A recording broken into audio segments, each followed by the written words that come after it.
when they were one of the most feared teams in all of Major League Baseball. We place a statue today to celebrate Jim the hitter, but also to remember his humility. The fact that he treats all people without qualification. Whether it was the governor of Ohio walking in our clubhouse or the parking lot attendant, Jim treated them with no difference at all.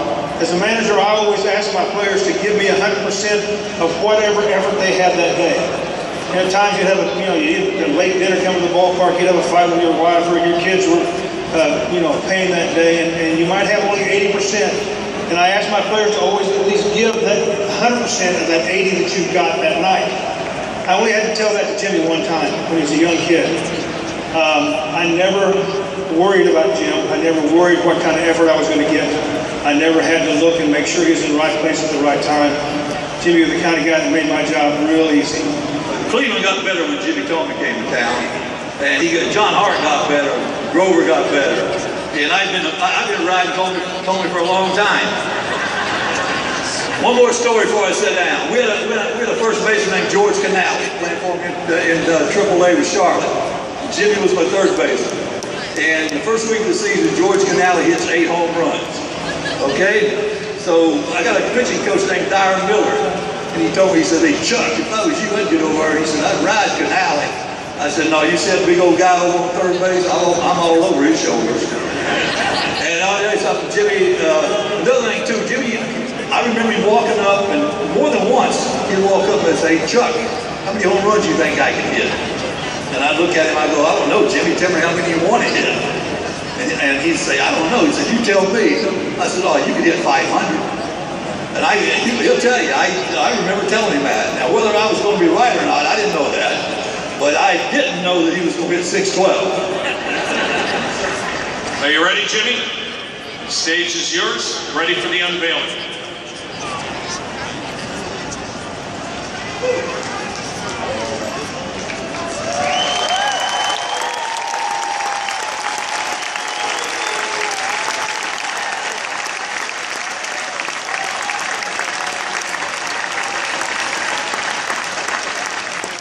It feels so good to be home again, in this ballpark where it all began.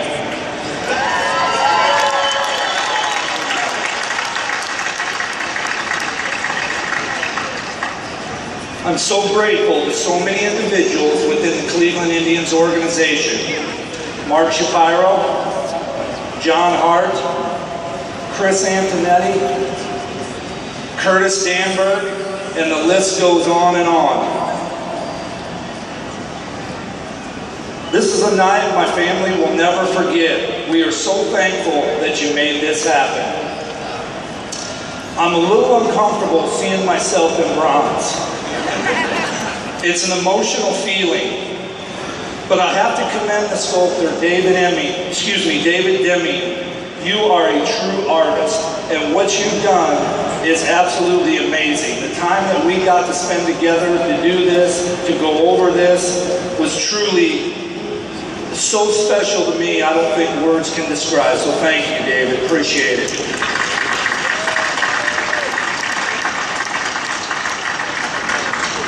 Seeing the statue in person reminds me so much of the mid-90s teams that I played on.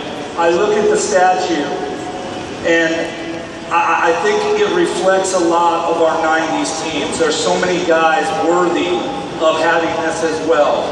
You know, I have a few teammates here today. I'd like to thank Mark Clark, Richie Sexton, Sandy. You were always my first roomie. I appreciate everything you did.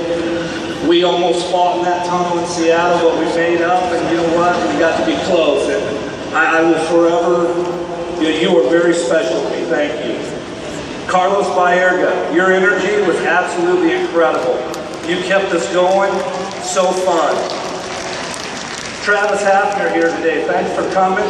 It was great to play with you my final year here. I always had a lot of respect for you.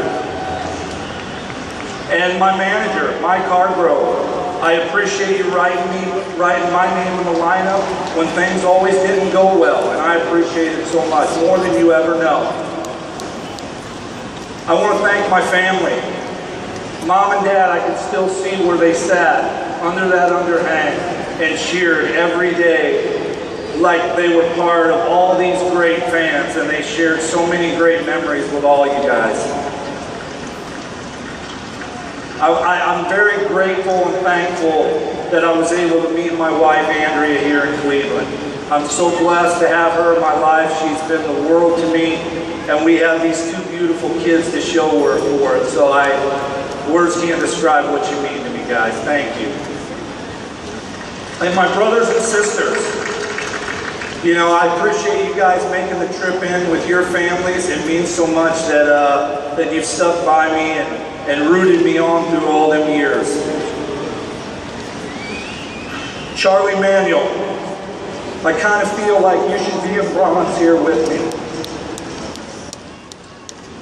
You did help teach me that stance after all. But more importantly, I think you taught me so much more about the game. That's how to conduct yourself, to be a tough player, even when you were a little hurt, to run yourself out there because you never know what could happen. And I so appreciate that so much. I'm forever grateful.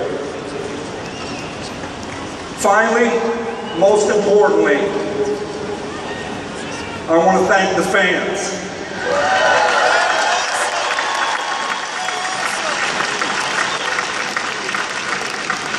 It gives me goosebumps to think back of that night in 1995, September 8th, when I caught that foul ball, and it started everything from there on. You guys always had everything in the ballpark, like the frenzy that you had every night was incredible. Thank you so much.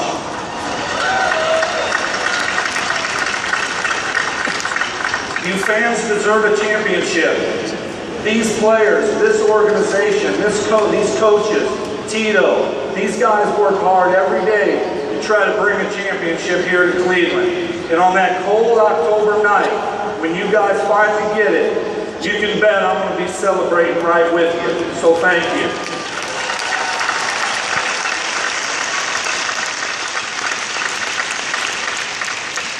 There's one more small order of business I want to take care of while I'm here.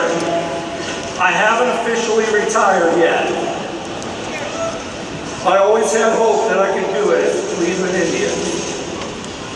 This afternoon, I signed an honorary one-day contract so that I can make a dream come true.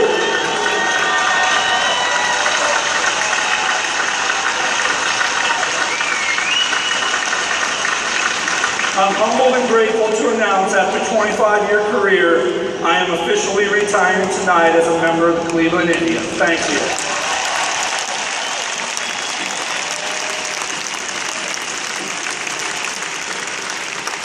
And ladies and gentlemen, he ranks in the top 10 in 10 Indians offensive categories, including number 1 in walks and home runs, 2nd in RBIs, and 3rd in on-base percentage and slugging percentage. He thrilled Tribe fans time and time again, of course, with his power and late-game heroics. He joined the Indians organization as an 18-year-old in 1989 as the 13th round selection out of Illinois Central College.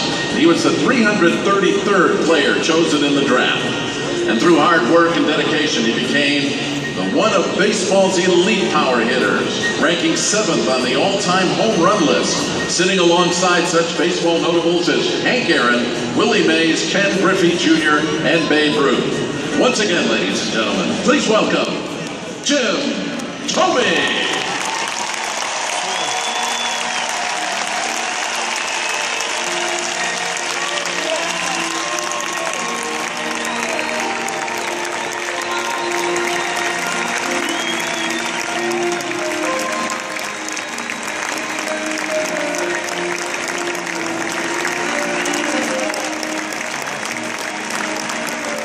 And fans, to make sure Jim is never too far from Progressive Field, Indians president Mark Shapiro presents Jimmy with a replica of the statue that fittingly sits atop Heritage Park. Thank you, Jimmy, for all the memories.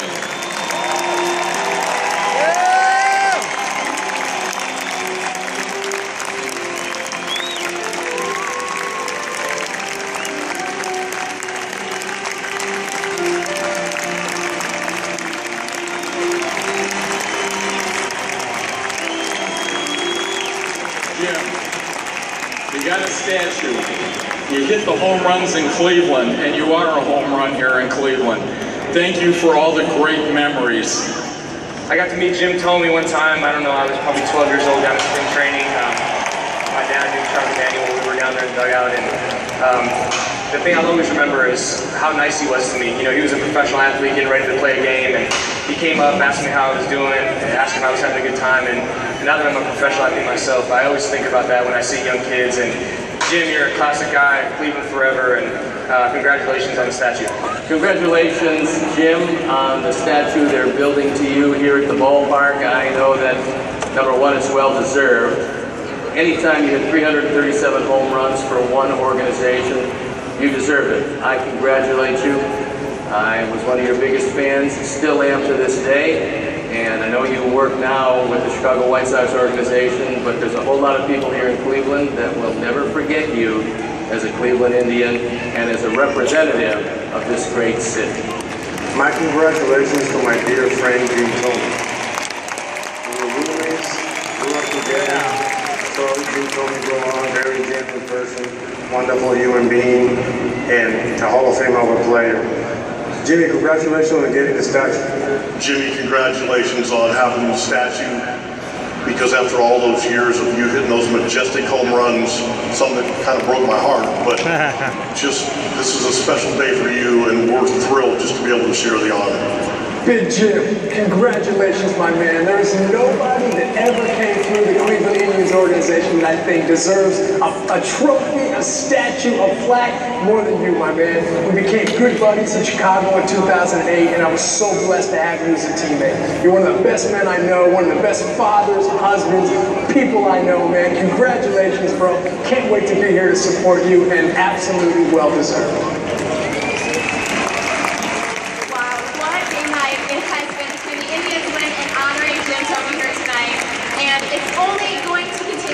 Pretty soon, the lights, just as I mentioned, they're shutting off now, which means fireworks are just moments away, and we're continuing on to bring Jim Thome with our fireworks celebration, brought to you by Smuckers now. Indians fans, I know you have to be excited, so I'm going to ask you a question now.